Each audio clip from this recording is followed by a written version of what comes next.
President and First Lady have tested positive for COVID-19. I'm Dr. Brian McDonough. So what does that mean for the president? Well, first of all, I'm sure many of us are hoping he does well and gets through this without many complications. The concern, of course, is pre-existing conditions. We know he has two, the first being his age and the second his weight. Both put him at higher risk of having some problems, but it doesn't mean he necessarily will. What if he does have problems? What if there are issues? Well, as someone who's been treating patients during this pandemic since the very beginning, and someone obviously who's been watching very closely the developments, I will tell you we know a lot more about COVID-19 than we did before. And certain steps can be taken. First of all, they're going to watch him. If he was to be hospitalized, you would consider medications like remdesivir early on. If it was to a point where he had respiratory issues, we now know about putting patients in a prone position and not a supine position, basically laying them on their belly. And we know a lot of those things. Are we 100% better with COVID? No, we're not.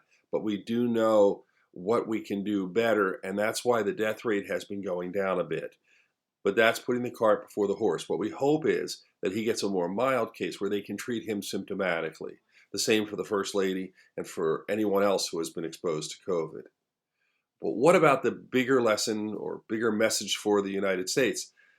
I think we've been saying since the very beginning that COVID acts like COVID acts. It's a virus that does what it's going to do. It hasn't changed since the very beginning. Our best protection continues to remain wearing masks, social distancing, and washing hands. It's impossible to predict how the president got COVID. They can probably track it back.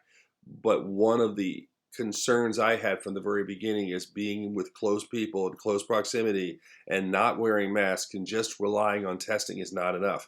Tests are not 100% accurate.